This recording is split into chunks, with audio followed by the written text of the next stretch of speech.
Good day everyone, this is my report. The topic is Community Needs Assessment. What is Community Needs Assessment? Community Needs Assessment helps you identify problems and service gaps in the target community, be it a small neighborhood, urban transit users, or regional healthcare customers. Next is, so how do you benefit from conducting a community assessment? First is understand the perceived and reported needs of your community. Second is collect relevant input the stakeholders.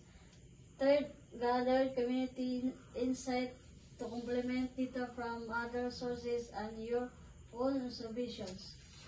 Fourth is align your policy making and development efforts with what residents and stakeholders require. Fifth, the last one is increase buy-in and support of current and upcoming changes. Next is steps of an efficient community needs assessment. Define the scope and goals for the community needs assessment. Community needs assessment in foundational for defining the value, direction, results, and acceptance of your project. Number one is the define the scope and goals for the community needs assessment. What do you want to learn from the needs assessment process?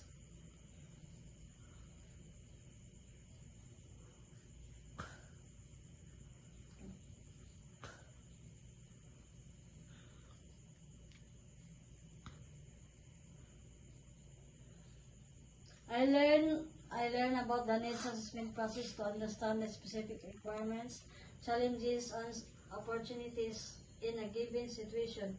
By conducting a needs assessments and to gather relevant information to make informed decisions, develop effective strategies, and address any gaps or issues that may exist. Number two is identify stakeholders and target audience outreach methods.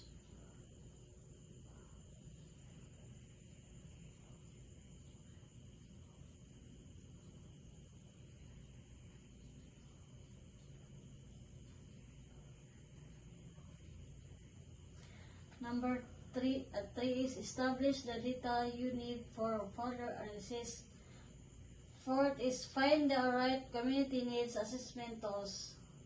The last one is once it's done, analyze, report, and act.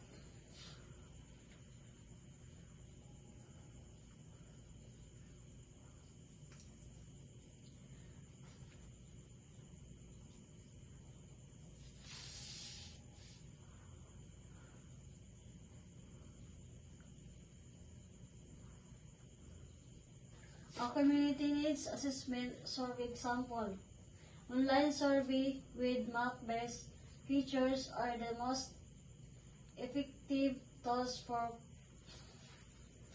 conducting the assessment, especially when analyzing urban environment or other special aspects. So, ang example sa survey is kanang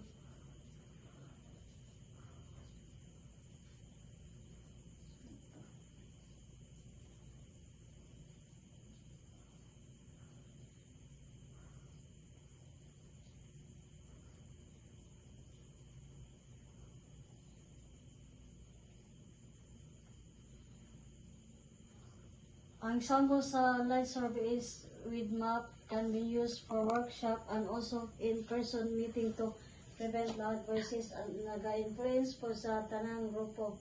Ang online survey also makasave pod of time and money for the project. Ang survey also nag-allow pod for gathering and also documentation. Ang survey tools is nag-help po to conflict demographic to other survey result. So, morning ang example kay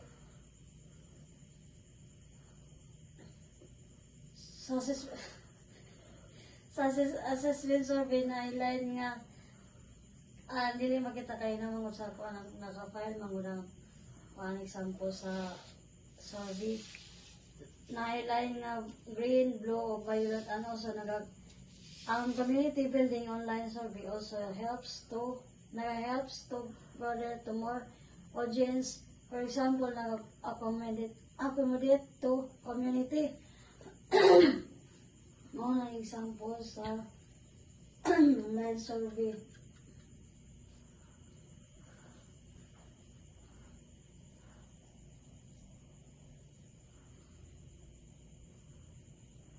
Next is your takeaway.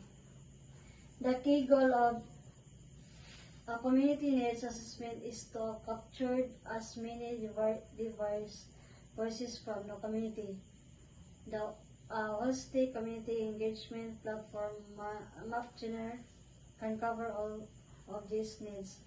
Crucially, a community engagement platforms help you be continuously in touch with your community and streamline other engagement process. So I'm done this report. Stop na.